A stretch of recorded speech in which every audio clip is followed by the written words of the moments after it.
All right, Mr. Everything here. This is number one of the final section of my license knowledge test coming up. And this is the truck portion. And it's supposed to be only the D portion. Unfortunately, the MTO doesn't look like they give a separate test for the D and separate for the A. So hopefully we don't need to know any A portion, but there will be some mention of A knowledge, whether we need it or not. So without a further ado, let's get started. All right, my page one, my messy writing. All right, so there are 9 classes of dangerous goods. Dangerous good drivers must be trained by employers and have proper paperwork on them at all times. And they must have mainly the training certificate to handle the product that they are handling. A Class D truck exceeds 11,000 kilograms gross weight, and with the Class D you can tow a vehicle up to 4,600 kilograms. So the gross weight of a vehicle is the vehicle and the load together. Now the registered gross weight is the weight that the permit allows you. Um, so the registered gross weight will be the permit amount of the weight for for not just the vehicle and load, but any combination of vehicles and load. The manufacturer's gross vehicle weight rating, MGVWR, is the manufacturer's specs on the weight rating. So a semi-trailer is a trailer designed to work with a towing vehicle, and it rests on the towing vehicle. A trailer is considered a separate vehicle. It does not rest on another vehicle, but it's propelled by another vehicle. So let me repeat that. A semi trailer or semi trailer is a trailer designed to work with a vehicle that will tow it, and it rests on the towing vehicle. And a trailer is considered a separate vehicle that is propelled by most likely a hitch ball by another vehicle. A license, the A, covers a truck or tractor and trailer with air brakes on both. But then there is an A restricted license, which covers trailers without air brakes only. So if you go do your A license, A road test, and you have you don't bring a trailer, then you will get A restricted license until you bring a trailer with you for a road test. Now a Class D for vehicles exceeding 11,000 kilograms or 24,000 pounds gross or registered.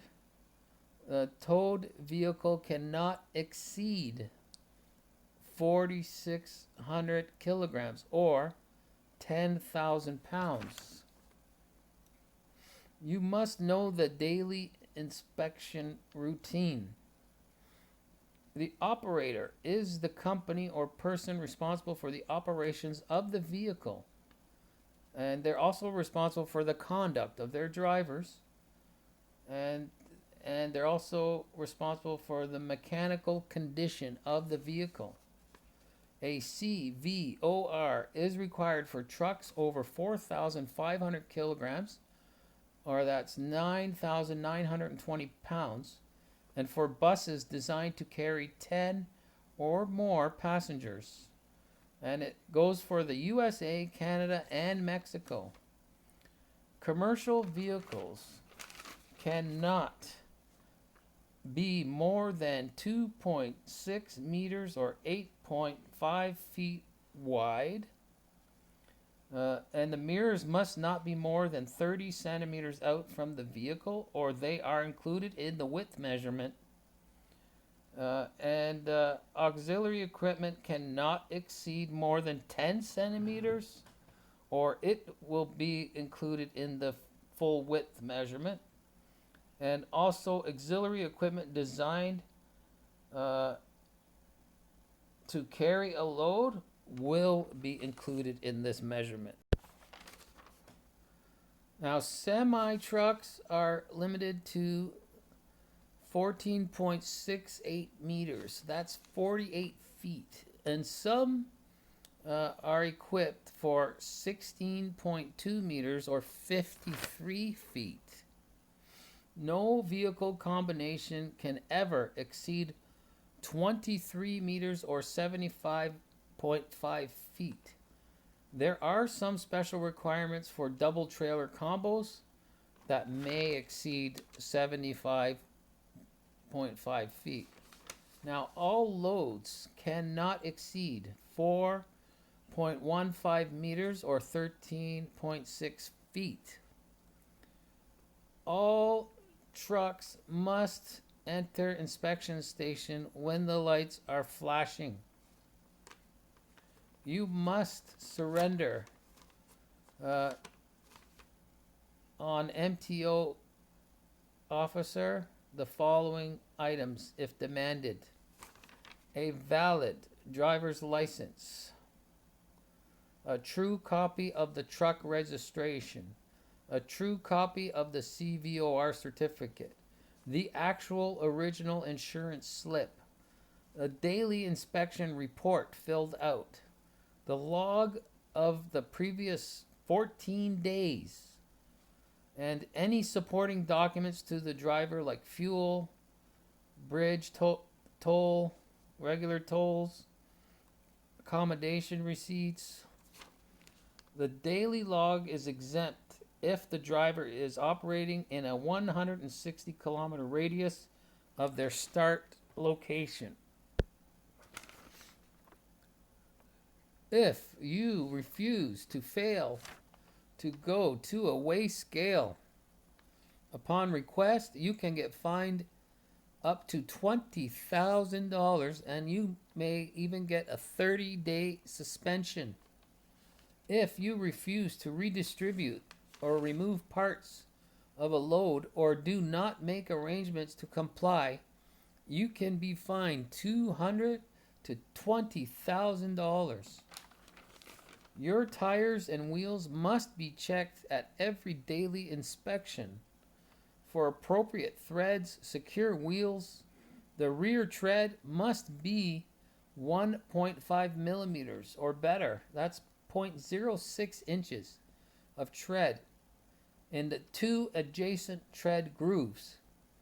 And the front, if the truck is more than 4,500 kilograms, must have at least 3 millimeters of tread, or that's 1.12 inches of tread, measured in two adjacent tread grooves. Watch for the free play or lash in the steering wheel.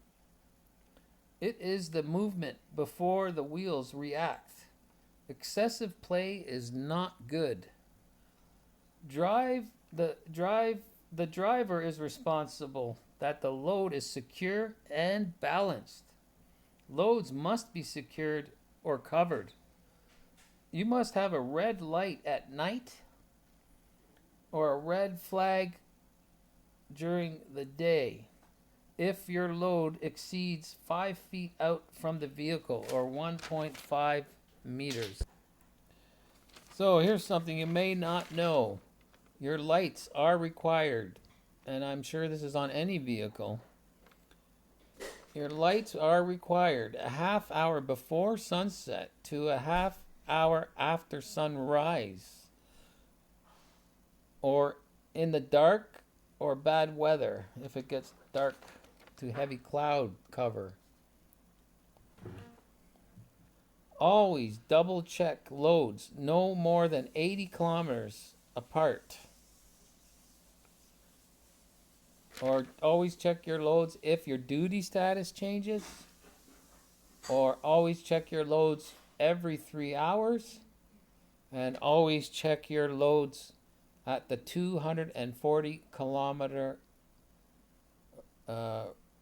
mark. No need to check sealed trailer loads. The driver may not have authority to open a sealed load. So you are clear of that. Note that the National Safety Code, NSC, it's the standard for cargo securement. It is called Standard 10.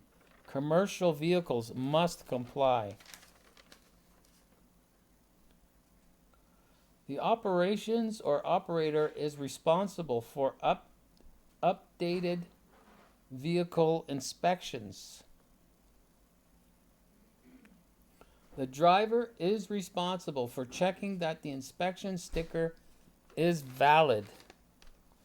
The driver must determine if the vehicle is roadworthy or not.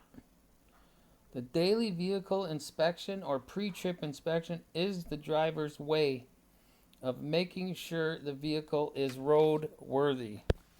Oh yeah, and I forgot to put this in the bus circle check section. This is a really good circle check video to watch. This guy's really good. So check that out for the circle check. And Switzer Carty here does a really good one too, and they add a few things that the other guy did not add. So that's another really good one to watch. Now please be reminded that the daily inspection is also the law. So otherwise known as the circle check or pre-trip inspection. Schedule 1 inspection must be done as the part of the pre-trip inspection. There are major and minor defects. All must be recorded. All defects must be reported too. And major defects must be fixed before use of the vehicle. The daily inspection or pre-trip is also called a circle check. The daily inspection consists of, I'll read that, air brake system, cab, cargo secure, coupling devices, dangerous goods, driver controls, driver seat, electric brake system, emergency equipment and safety devices, exhaust system, frame and cargo body, fuel system, glass and mirrors, heater, defogger, horn, hydraulic brake system, lamp and reflectors, steering, tires, wheels, hubs, fasteners, windshield wiper, windshield washer.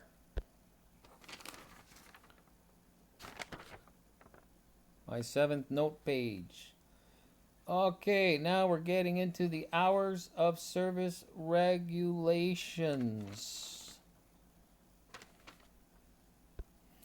Now we did get into this a little bit in the bus section, but we will go over it again here. Always note the hours of the service regulations. Hours of service apply to commercial motor vehicles over 4,500 kilograms. And for buses, school buses, and school purpose buses, there are exemptions of hours of service other than buses under 4,500 kilograms. So that's 4,500 kilograms and under. Commercial vehicles, exemptions are commercial vehicles leased for only 30 days or less, exempt. A dealer operated with no goods or passengers, exempt. Public transit is exempt. 2 or 3 axle vehicles, usually farm or forest or sea or lake product vehicles, exempt. Motorhomes, exempt. Personal pickup trucks with the GVW gross vehicle weight of 6,000 kilograms or less, exempt. Tow trucks, exempt. Police vehicles, exempt. Personal buses, exempt. Cardiac arrest vehicles, exempt. Relief or emergency vehicles, exempt. Ambulances, fire apparatus, hearses, casket wagons, exempt. Now, you must note that there are new rules for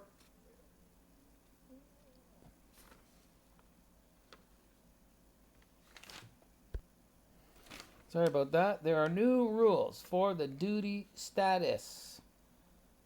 There's 1, off-duty time but not sleep berth time. 2, off-duty time spent in the berth.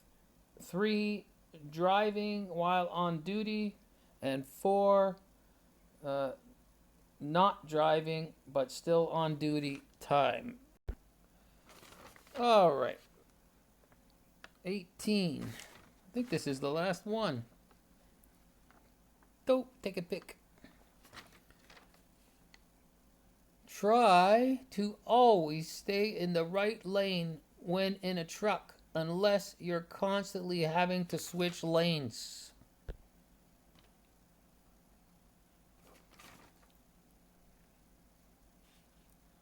Both your hands should always be on the wheel as much as possible. For a truck to use the HOV lanes, there must be at least 2 people in the truck, but that's the high occupancy vehicle lanes. But if your truck is 6.5 meters or bigger, you cannot use the HOV lanes regardless of how many people are in your vehicle. Oddly enough, a single rider motorcycle is allowed in the HOV lanes. Now, and this concludes the truck section of this knowledge study. And the reason why it's so much shorter is because there's a lot of repeat information in the bus section. So thank you for your attention, and this is the last part. Mr. Everything here, heading out. Take it easy.